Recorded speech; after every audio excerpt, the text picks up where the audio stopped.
you can use to estimate the rainwater and size or so using the software, you can see how much potable water will be used at home, how much stormwater can be used, how much wastewater can be recycled.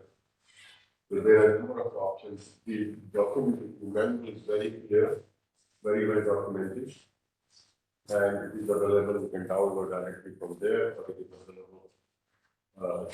This document here in the work. So, try to get it software, and it's very easy to learn because the manual is very well documented. So today, what I'm going to do is, I'm going to discuss a case study a little bit more in detail. The real case study, we developed a technical report for it, water authority locally in Melbourne. So we will also provide a copy of that full report, technical report for you to follow a little bit more in detail than what I have discussed. Professor Sharma, can we start?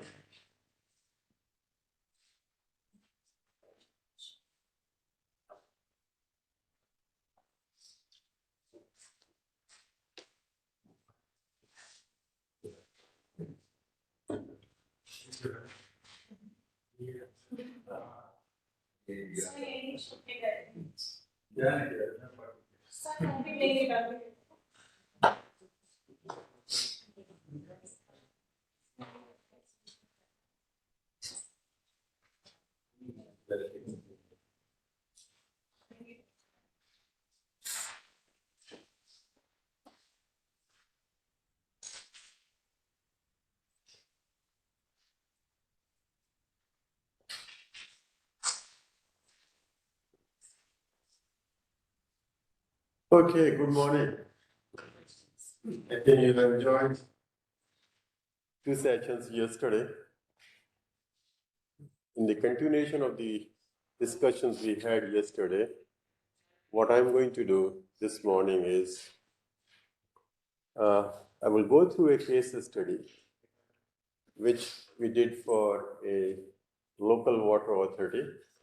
They were planning to develop residential housing in their commercial and industrial area for 80,000 population.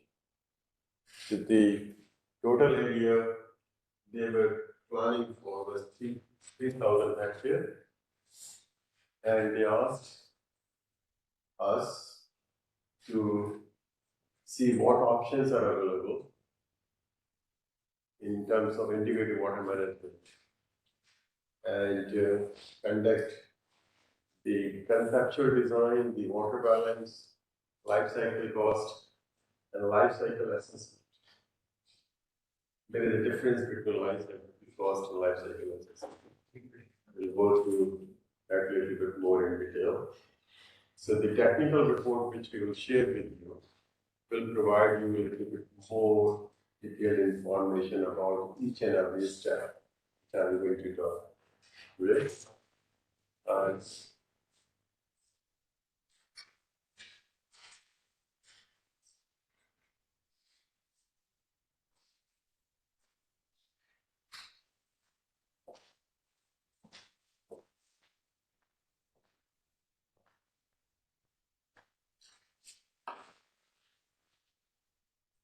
Okay.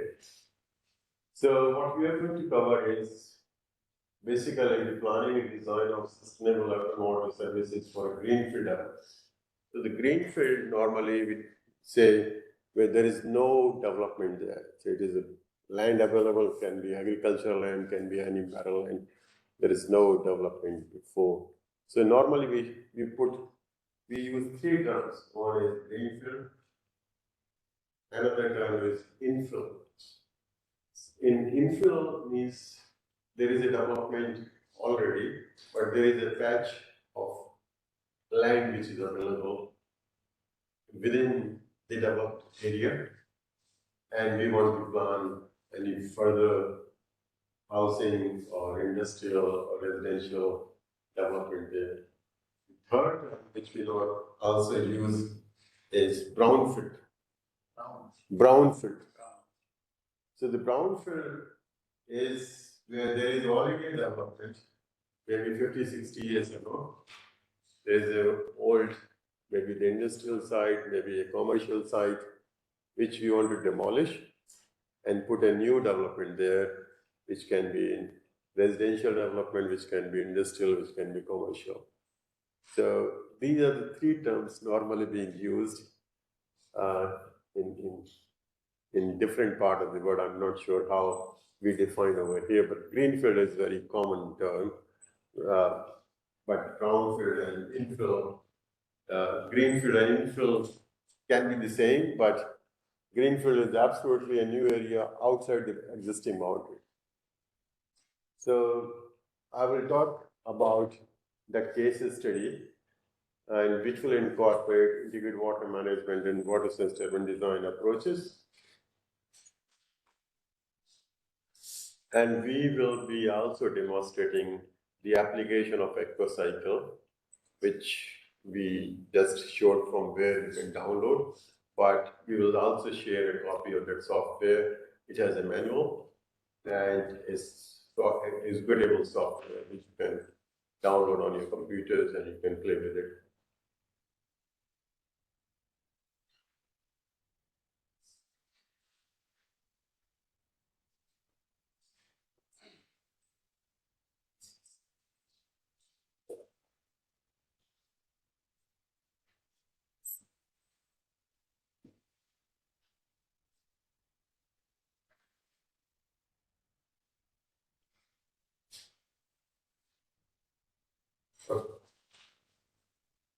So in this presentation, we will incorporate urban integrated water management, water consumption design approaches, application of alternative water sources, which will be either rainwater tank or recycled wastewater, or it will be stormwater harvesting, treatment, and providing again back to houses through a dual pipe system.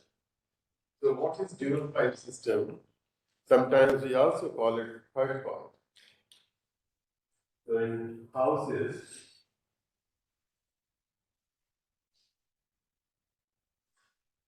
normally we have water supply, pipe connected to homes. Then the second one is the wastewater system. That is the second pipe. The third pipe basically is the recycle, which is also supplying water to homes.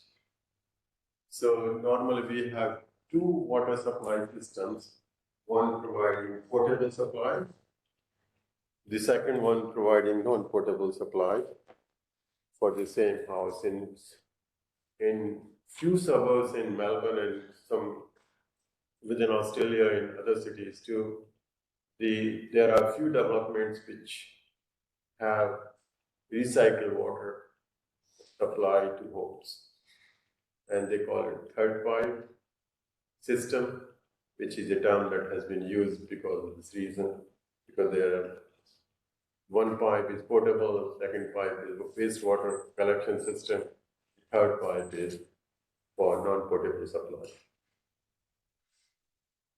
We have to use local regulations, design guidelines. I think each and every state, they have their own design guidelines for, and these guidelines will be the providing minimum pipe diameters, minimum pressure of water systems, and also the minimum pipe size of the wastewater collection system. So normally there are design guidelines, I think over here, Ministry of Housing, they have their own guidelines for water and wastewater systems, the sewer collection system.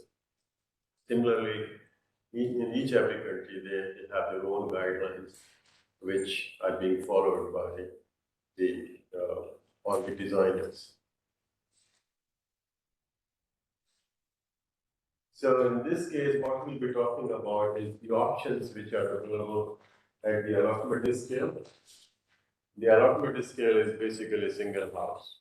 What options we can be achieved, and also we'll look options which will be at cluster scale, means a group of houses, or the development scale, the whole development. Say for example, in this case, it was a development of 3,000 hectares. So collection of wastewater treating locally over there, and also looking another option for collecting a stormwater and treating it locally over there.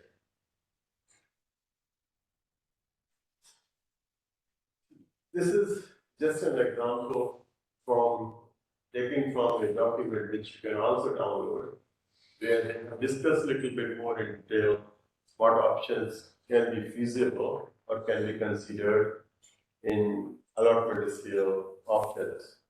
So, for example, in this case, which is a drawing, figure 1, you can have rain garden. Basically, rain garden is a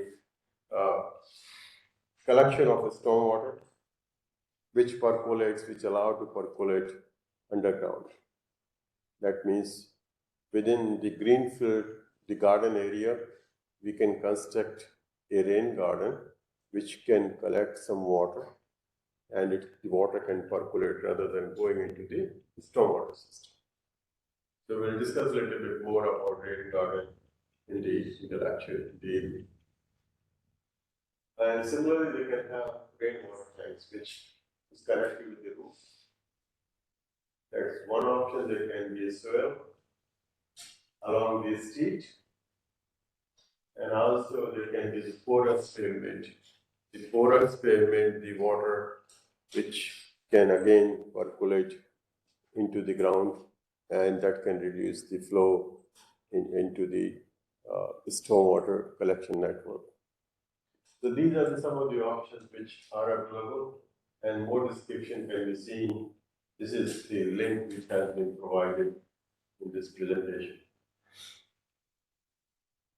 So there are some other approaches which are also being used, like for example, grey water treatment. As I discussed yesterday, you can divide the wastewater into two streams.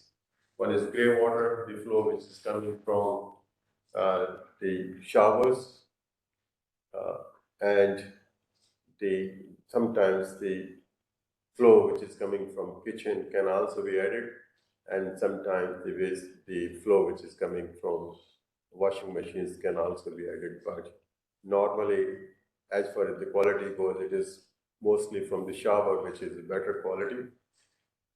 It can be treated through a grey water treatment system, having a separate plumbing network, and this can be utilized for toilet flushing. And these type of systems are being used in Australia, where the potable water load on the potable supply can be reduced by recycling the grey water for toilet flushing after treatment. In some houses, they also have their own wastewater treatment units, and they treat wastewater. In some areas, it is not possible to have a wastewater collection network because of the economics of scale. And in those areas, they have own wastewater treatment system, and they dispose that either for garden watering, or they have a specified area for disposal of treated wastewater. And in some houses, there are a possibility of having a urine separating toilet system, where they collect the urine separately through a collection system, and they use it for fertilizer. So these are some of the options which are being used, but some are very common, like for example, the one which we talked about over here. These are one of the most common approaches being utilized normally in most of the developments. These approaches are more common in the areas where there is no centralized wastewater collection network.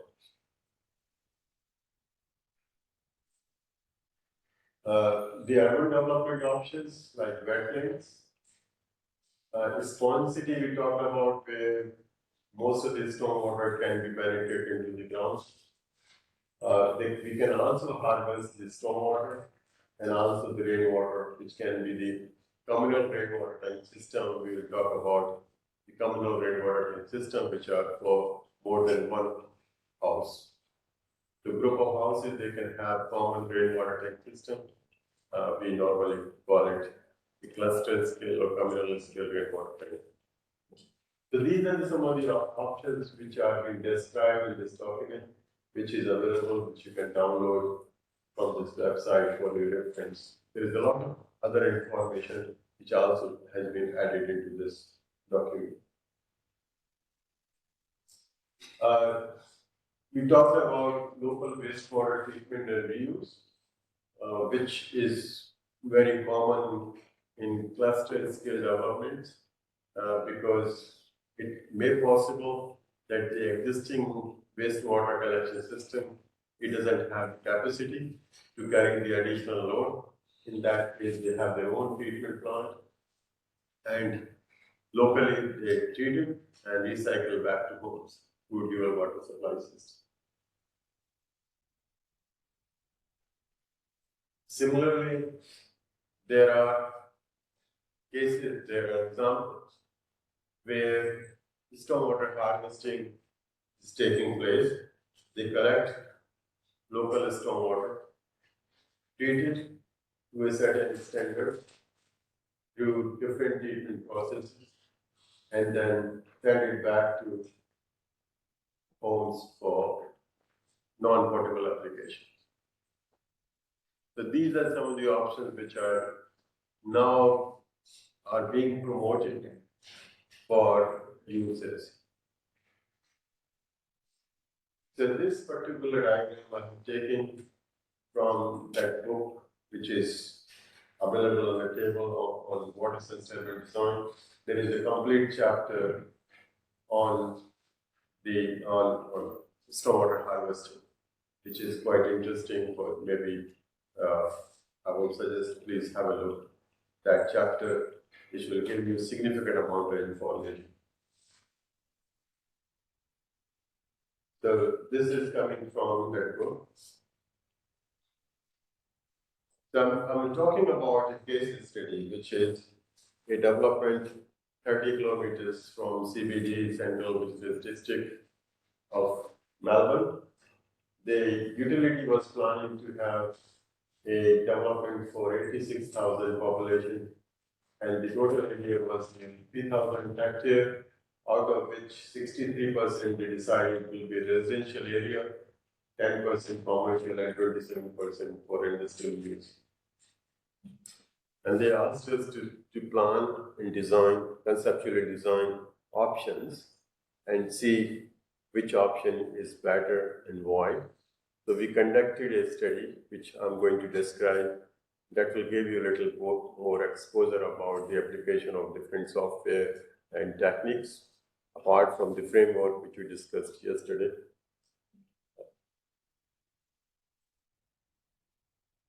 So this is the location of the whole area, Melbourne over here, and this is the 3,000 hectare area, which is the greenfield.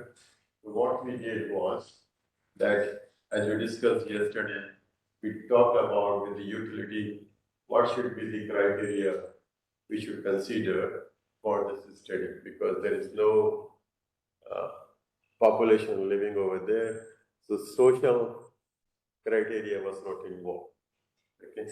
All that discussion about the suitability was done by the stakeholder groups, so from the water utility, the organization who was working on this project, and also the local regulators.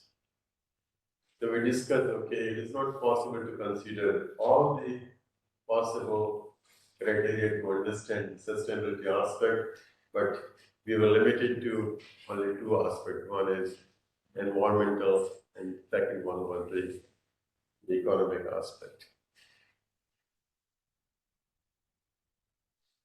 I think I shared a publication with someone yesterday. You got it? Email? Yeah.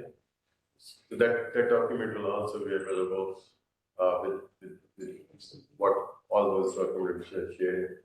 The first thing what we did was we developed a methodology and how we are going to conduct this study. So this may not be very clear, but we will share this publication with you, which will be you will be able to understand a little bit more. But the steps which we used was to first to understand the local conditions and environment. The topography of the area, the soil, nature of the soil, all possible information, the rainfall pattern. So we collected all that information for that area, and whether there is existing road, is there any existing infrastructure there. So we tried to go look all that information which was needed for planning or conducting a study for that area. So that was the first step we looked for. So we collected rainfall data, climate data for the last 10, 15, 20 years to use in water balance models, and also see the stormwater harvesting potential from that area. The second step what we did was we established development specific objectives. What are our objectives for providing those services, and how we are going to assess whether those objectives are being met or not. Sustainability assessment. Then we developed water servicing options. What are the possible options for providing water supply to residential area? Then we analyze and conduct evaluation of scenarios based on water and containment balance, which we used a software, the EcoCycle I'm talking about. There is another software which I talked about, it's UVQ, which is urban volume and quality, and that will also be sharing with you.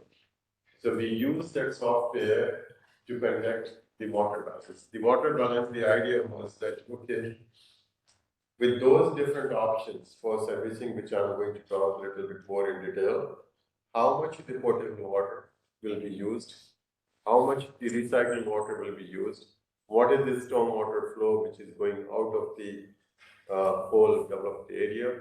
So basically understanding that ultimately by using alternative water sources, how much we are saving potable water supply and using alternative water system. For each option, there were different alternative water options will be considered. Then what we did was evaluation scenario as per the service objectives, conducted a conceptual design for infrastructure. There is a difference between conceptual design and detailed design. Detailed design is basically when you are decided which option you are going to consider, then you go and detail very specific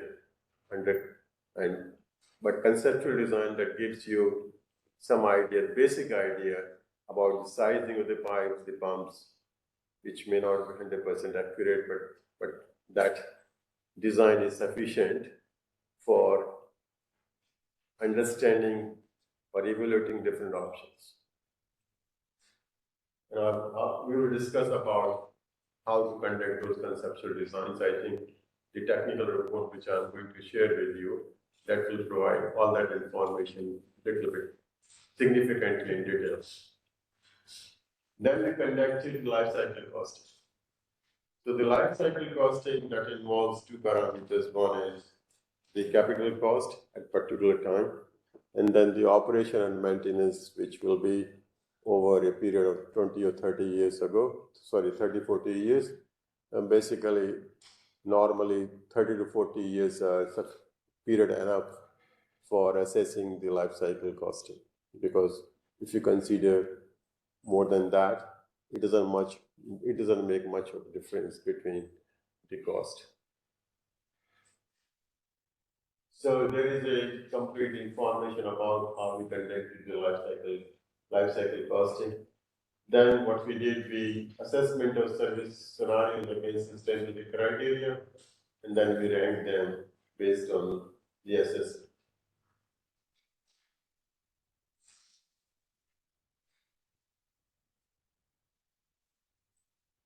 So this is just a flow diagram which provides the loops where if you are not meeting the criteria, then we go back to we generate again another option.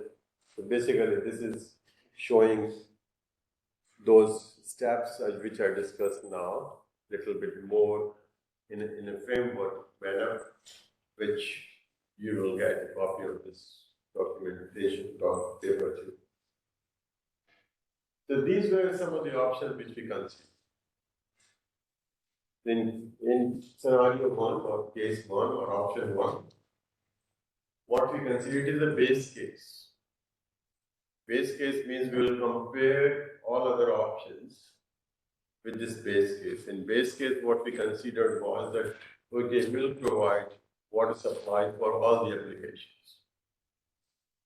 That applications can be for kitchen, for toilet, for bathing, for all the purposes we are providing fresh water, potable water supply.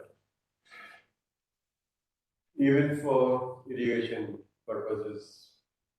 And then there will be all that is stormwater, wastewater which will be generated, that will be taken away to the existing treatment plant and it will be treated over there. So the distance from this location to the existing treatment plant was nearly 40 kilometers and it will involve a multi-stage pumping. The second option was that we will treat all the locally developed wastewater and we will treat it at a local wastewater treatment plant and then we will recycle back to homes for two purposes. One is for toilet flushing and garden water. And the stormwater which will be generated will be disposed to the existing environment, the receiving environment. The third option which we considered was that instead of using wastewater, let's collect the stormwater from the local area, which is 3,000 hectares, and treat it locally and supply it to the homes. The fourth option which utility was interested in for us to consider was whether it is possible that in the residential part of the development, we can have self-sustained systems. What has to be done for providing self-sustained system? Basically, rainwater tank. Then we were collecting grey water, locally treating it for irrigation and toilet flushing, and we were having a on-site wastewater treatment system.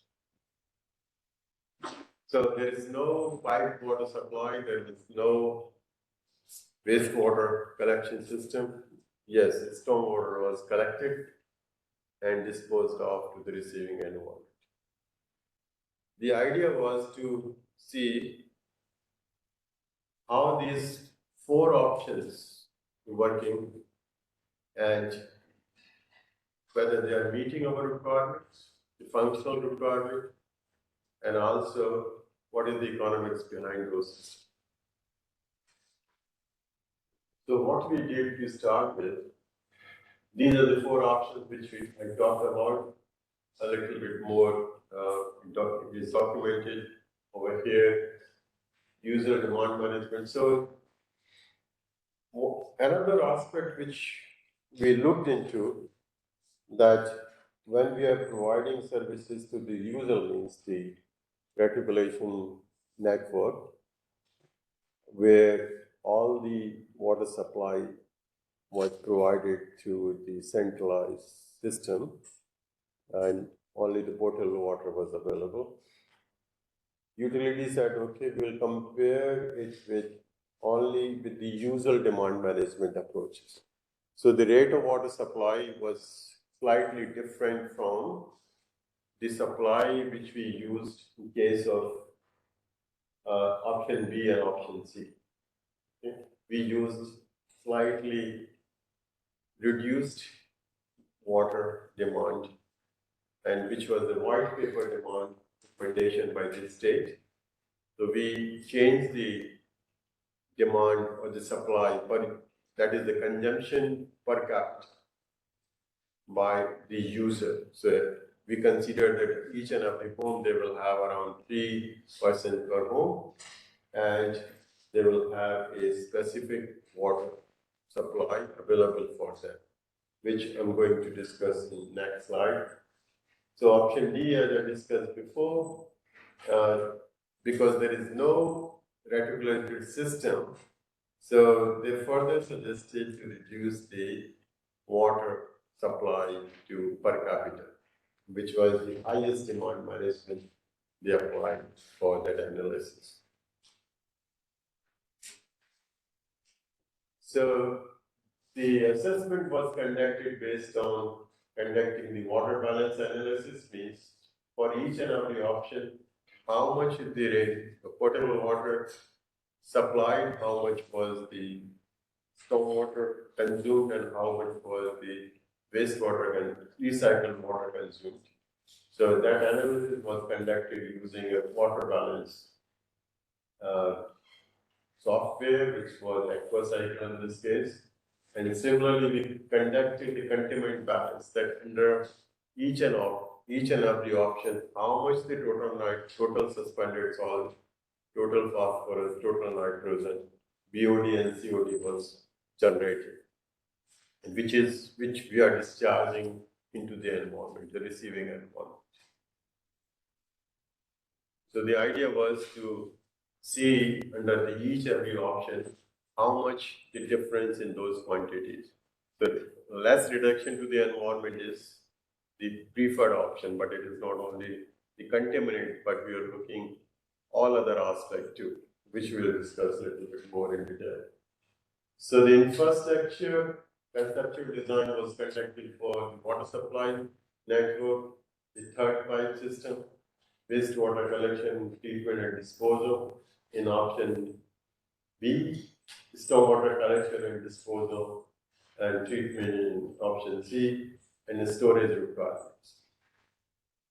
So the storage requirement is another very critical component, because as we know, stormwater supply of stormwater is very, very variable, because it is dependent on the rainfall pattern. To get a similar reliability of supply, the sizing of stormwater collection tank or pond will be significantly very high.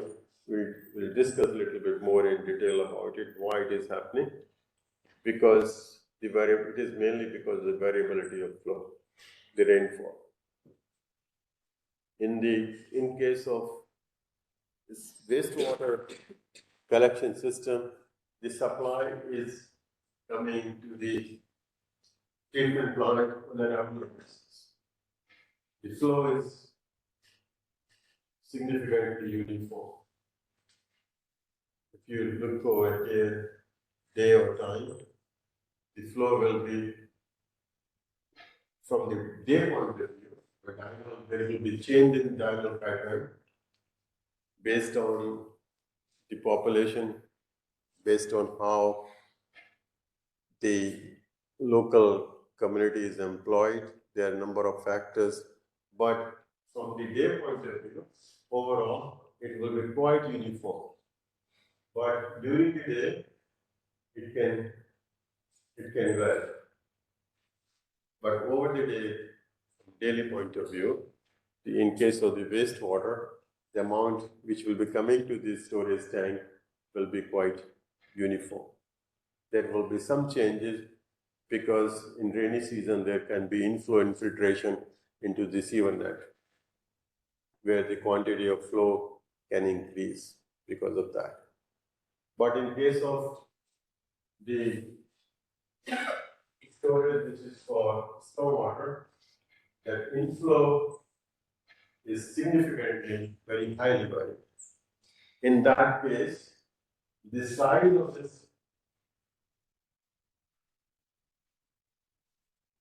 of a storage tank will be significantly more rather than the size which we are using for wastewater, which will be significantly smaller because the water which is wastewater which is coming in is quite same amount we're getting every day. So that variation in size, how much size will be based on the reliability aspect, we can get that information using the software which I'm talking about. Yeah. I will show you some of the results in this presentation. But as we know that there is a significant variation in the rainfall pattern, that's why we need a significant large size. That means we need a more land to put a storage tank. Okay. So the land availability can also be influenced by whether we use an option for stormwater harvesting and treatment, or we go for wastewater recycling. Then we conducted the life cycle costing and then life cycle assessment, which is basically the total energy required in providing those services, the embedded energy in the infrastructure, and also the saving of the freshwater resources, and then looking the contaminant which are being discharged into the environment. And so overall energy required for the treatment, the supplying of the water. So all that energy aspect will be considered in the life cycle assessment.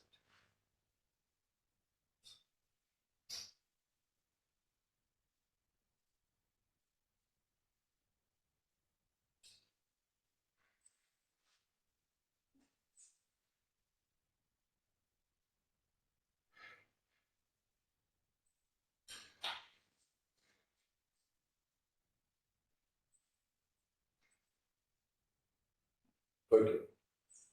So first thing what we did was that for 3,000 hectare land, we did some initial planning for that area. Because in the utility indicated that, okay, 63% of the area will be residential. Then to conduct a water balance analysis, we need the information about how much the green area, the garden area will be there for each and every house, how much will be the roof area, and how much will be the paved area, because this area, impervious area will be require information about impervious area and the road surfaces will be required to understand how much will be the stormwater that will be generated. Because we are converting the green field where the land is 100% pervious to a developed area where the reduction of pervious area will be significantly. Maybe the 60% or 70% the area will be reduced, which will be converting into impervious area. So that's why we need this information for conducting the water balance analysis. That water balance analysis will provide us information about how much this stormwater will be generated from that area and how much wastewater will be generated based on the total population, number of houses, with all that information. So this is what the first thing we did. Similarly, we also conducted industrial lot, how many industrial lot will be there, and for each industrial lot, how much will be the roof area, and similarly we did for Rama Kilowatt. So this was the first planning which we did. Also, we also did, okay, how many roads will be there and what will be the size of those roads, the length of the roads, and that means basically we identified how much will be the impervious area total in that development, because that that information is essential to understand how much stormwater will be generated. So that was the first part. The second part was to see and use data for water usage. How much water will be used for different applications? Per capita means per person per day. So this information was provided by the utility, and they said, okay, the total amount of water which will be required for one person in the house will be 223 liters per day. But this study was done many years ago, but now the utility is looking 155 liters. That is the target now. 155 liters per person per day because of the water shortage. That is a part of the demand management. And demand management is basically asking homeowners to change their showers, the floorings, the taps, and all those things. So they are providing significant amount of money in that space to reduce this water from 233 to 155 liters. So we got that information from the utility. Similarly, for improved demand management, which was for option B and C, and also the highest demand management for option D, where there is no reticulated system. It is mainly dependent on the rainwater harvesting. So based on these numbers, we conducted the water balance analysis for each and every option. Okay, using the software which is EcoCycle, which you can download from the website, and we will also share. Similarly, we also calculated some numbers for industrial use, which you can see there is a difference too in commercial and also the industrial applications.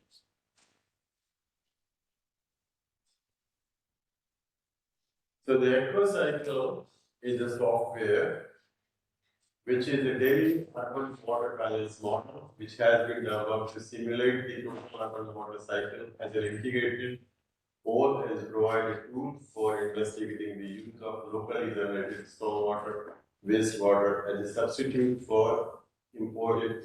When we say imported, means it is a pipe water supply system. It is imported from outside. So the term has been used imported, along with water use efficiency. The model is intended as a training tool rather than a design tool, giving an overall impression of the feasibility of using stormwater and wastewater at a particular site. So this is the website from where you can download it, this software.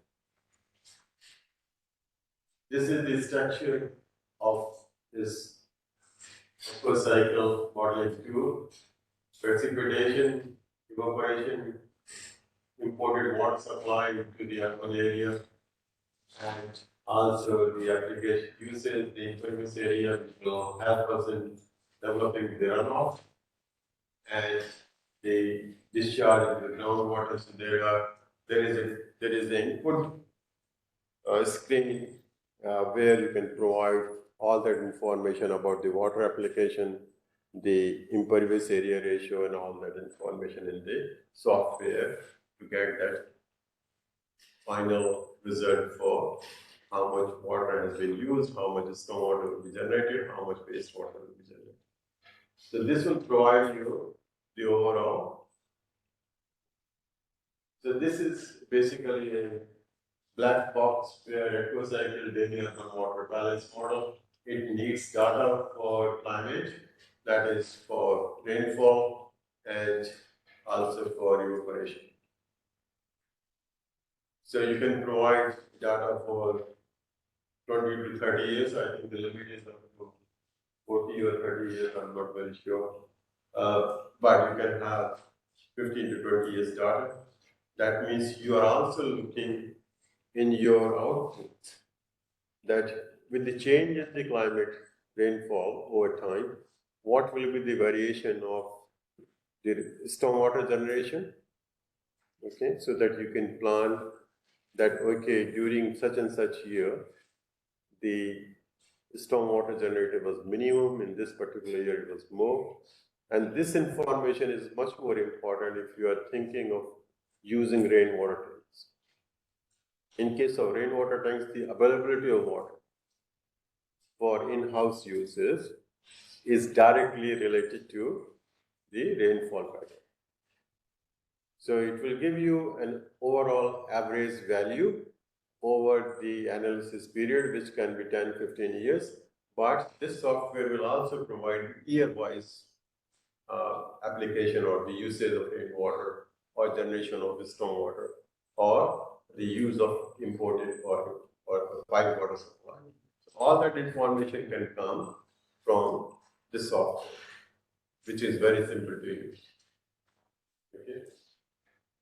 So we need all the information, and this is not only for one house. We can use this software for whole development. We are providing information about the individual properties, and then we provide the number of houses which are there.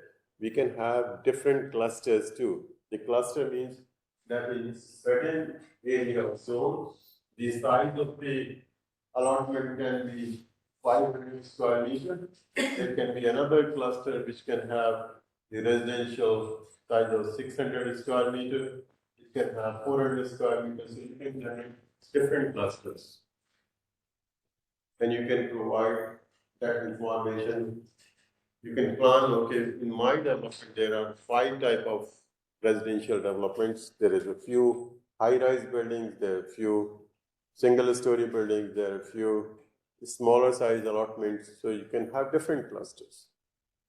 And you can feed all that information in this software, which can provide information about the overall development scale, information about the rainwater uses, about the stormwater generation, wastewater application, or everything. So this is a quite widely applicable tool for water assessment.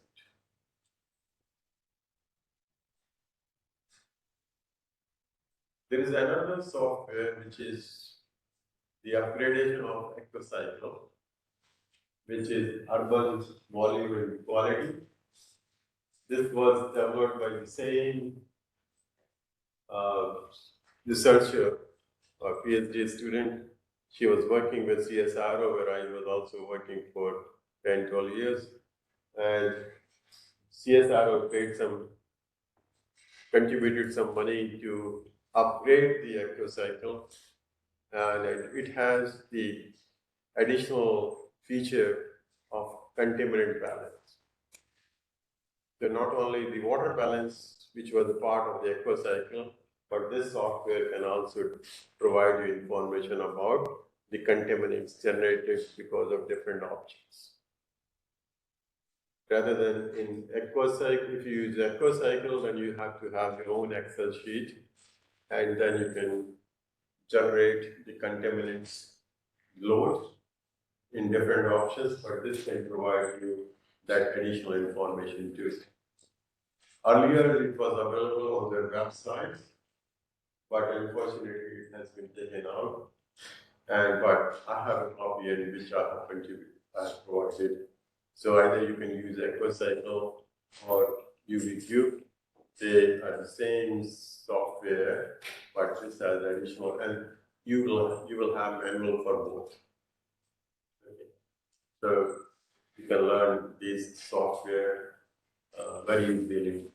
Number of the students, they have done their masters using those software. So it's quite applicable to urban areas.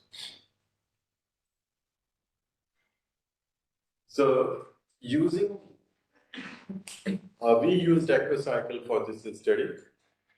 And using EcoCycle, what we found was that all those options which we talked about, how much is the total water demand? And then how much demand is being met? In option one, it was the water supply coming from the fiber net. There was stormwater generation and wastewater generation. There is no recycling of rainwater, the application of stormwater or rainwater. And similarly, we are not using either greywater or wastewater reuse. So that way, we, for all the four options, we calculated or estimated how much is the water. So in this case, you can see over there, total demand in D is 8068 megaliters per year. But the only availability which we could find using the rainwater tanks was 4.6% less than what was required. That means even though the rainwater tanks were designed or used having a very large size, but still it was not possible to have water supply available the whole year. And this is the average number. But when we looked year-wise, we found that in few years, that was even 10% times that was not available. So in that case, what utility decided, okay, we'll go through this from the study point of view, but this is not a feasible option to have self-sustained units.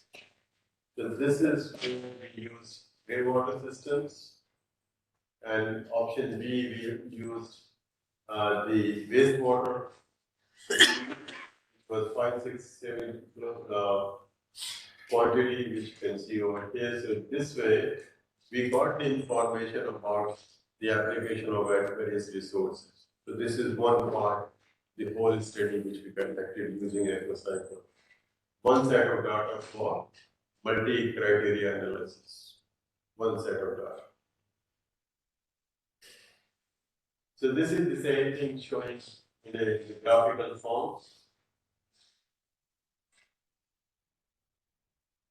From the contaminant balance, at that time we used the Excel sheet because we collected information about how much is the pollutant load in case of untreated and treated wastewater. All that information you will see a little bit more in detail in the document, which is the technical report. But this is a summary that how we calculated. In option B, the total nitrogen which was generated by 83,000 kiloliters, total phosphorus 9,000, total suspended solid BOD and COD. So this is another set of data which we collected based on how much wastewater was generated, how much it was used, how much was discharged to the environment. So this is another set of data for multi-criteria analysis. So this is just to show you how the rainwater tank in case of scenario B, the option D, where we used rainwater tanks, how the volumetric reliability is estimated. So what we do is using the software, you can initially start, okay, I want to put a 10 kiloliter rainwater tank size. With that 10 kiloliter tank size, what we found was that, okay, the water which is available is around 93 or 94% of the time. That means the percentage, it won't give you the percentage, it will provide you the information that how much rainwater was used from the rainwater tank. But we also estimated in our earlier analysis that how much is the total demand which we need. So we compare every time, okay, this is the water requirement from the rainwater tank, and then how much is available by providing different size of rainwater. So we repeat the analysis by changing the rainwater tank size in the software. So as you can see over here in this diagram, that we started something around 4 or 5 kiloliters tank, and then we changed from 10, 20, 30, 40. What we found was that even if you provide a rainwater tank of something around 35, 36 kiloliter, it will not be providing 100% reliability in all the years. In some years it will, but not in all the years. So if you can see, to get a close to 100% reliability, we need a very significantly very large size of tank, so something around 35 kiloliter. There are space limitations too, because those blocks were smaller blocks. Okay, and the another thing which you can see over here, that even providing a rainwater tank size of 3 or 4 kiloliters, we can achieve a reliability of 70%. But to achieve a reliability of close to 100%, we need a tank size of 35 kiloliters. So normally where we pick up the size which will be more suitable, one is that you conduct the economic analysis, which you can see in this book on rainwater tank. There is a chapter on economics of rainwater tank. That the whole procedure is provided how that can be conducted. But just by looking over here, you can see that there is a significant change in the availability of rainwater tanks up to this point. So the increase in the availability is significantly high in this zone over here. With a small change in the rainwater tank size, there is a significant increase in the reliability. But from here, somewhere here, this graph is becoming flat. That means for a slight increase in the reliability or the availability of rainwater, you have to provide a significantly large size of rainwater tank. So you can say, I'm happy with the 90%, 95% reliability. Then I only need a tank size of 12 or 13 kiloliters, which you can see from here. And that is the judgment which the designers, based on the economics, based on the availability of land to install that rainwater tank, and the cost of the rainwater. For the remaining 5% of reliability to meet that, we can connect with the piped water supply. Not in this case, because there was no piped water supply, but in urban areas, if we are not meeting 100% reliability, we can connect it with the piped water supply, and then we are getting water when there is no water available in the rainwater tank. So that is a very important aspect to see what size should be suitable. Normally, we consider based on the volumetric reliability, and also there is a chapter on this book on the economics aspect of rainwater. I will suggest to you that when you have time, please go through it. So this is one aspect. And similar aspect we will consider while we are looking for sizing the stormwater systems, harvesting systems. What will be the size of storage tank, and similarly for the wastewater. So you will see significant difference between the sizes because of the variation of supply.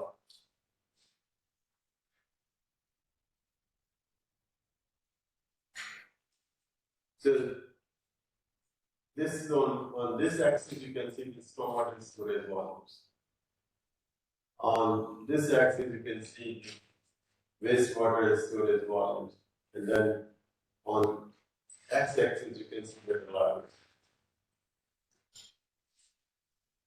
So what you can see is that in case of the stormwater, the tank size, this is in megaliters for the same area, same number. So with a 500 megaliter storage, the reliability is around 70%. On the other hand, you see in case of the wastewater was 70% reliability, we need a tank size of only less than 10 megaliter. And this graph is being developed using the same AccuCycle or UBQ software, where you can initially put your initially defined a tank size, and then you can run the model and you can see what reliability you are getting, and then you start increasing the tank size, and then you can develop a similar sort of a graph. And then based on that graph, you can decide what reliability you are comfortable with, based on the availability length and based on the economic side. So why this is happening in case of stormwater? One is because stormwater, either you cover the stormwater, you can reduce the evaporation. Okay. If it is not covered, the evaporation losses are very high. That will have impact on the sizing too. The sizes will be different if you cover those storages, and it will be more if you don't cover those storages. Okay, to get the same reliability, which you can run that software with both the options. Okay. Yes. How do we define reliability? What are the factors that? Okay, so there is only one factor to understand the reliability is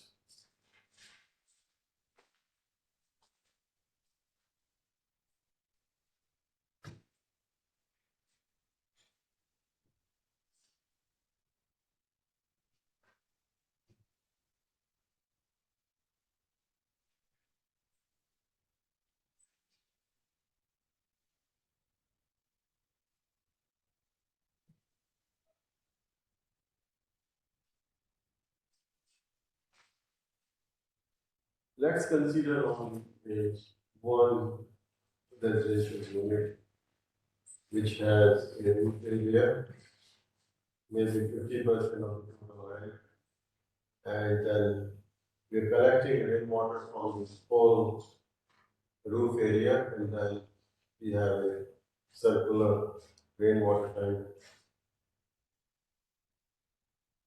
on the roof, which is collecting water from the whole roof area. So, what we have considered here, this rainwater will be used for toilet supply plus irrigation of gardens. And then we have estimated that, say for example, 50 kiloliters per year water is required. Average. It can vary a little bit over time because the irrigation of that park and the green area which you have.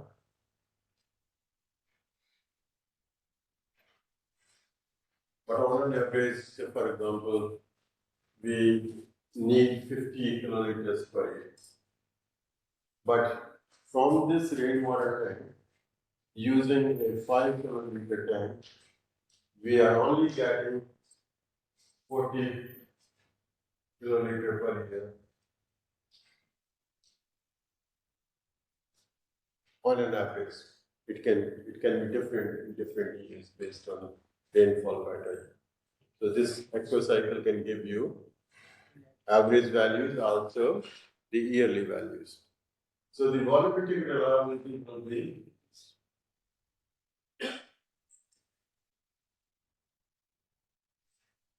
which is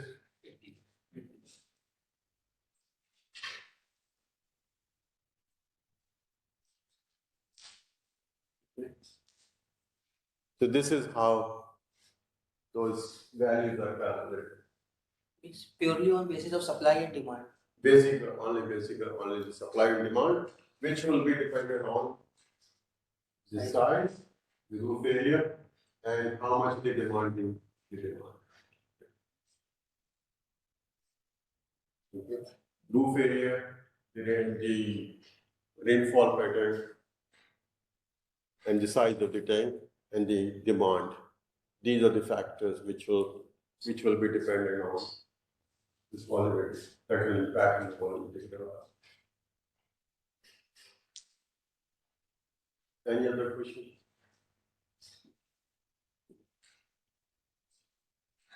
So you can see over here, in case of the stormwater collection, the storage requirement is significantly high if you are looking for 70 or 80% reliability. So sorry, in 70% reliability, you can see the size of stormwater around 500 megameters.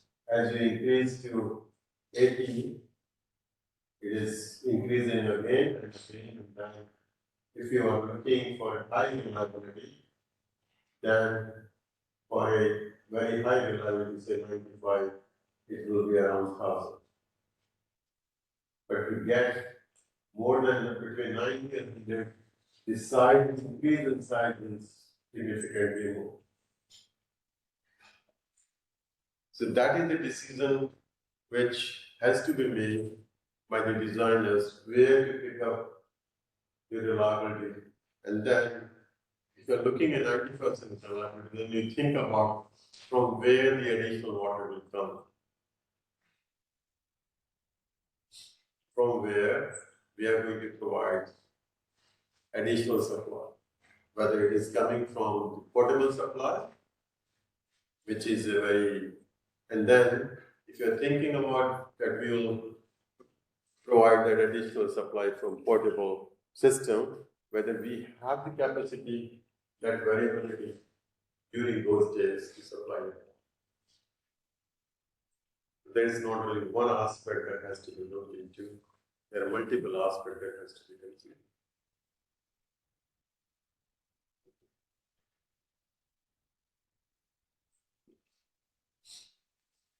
But on the other hand, if you're using this wastewater, you need a very small size of storage because of that inflow coming on a regular basis. Because the wastewater will be generated every day in homes. So if you're using stormwater, the size of the tank will be significantly large, and whether in urban areas, whether we can afford to provide that length because of the cost associated with making. So all those factors are to be considered.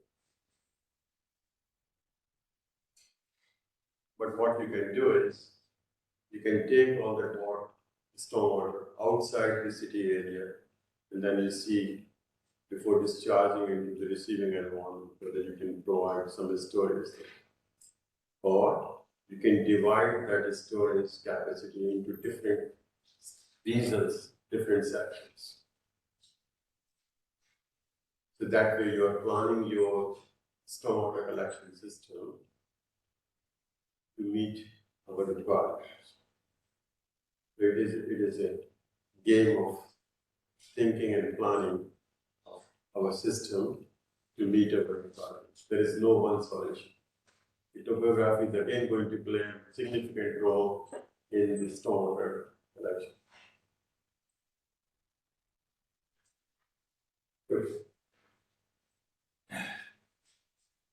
So the second, D? Okay, yes, okay, thank you.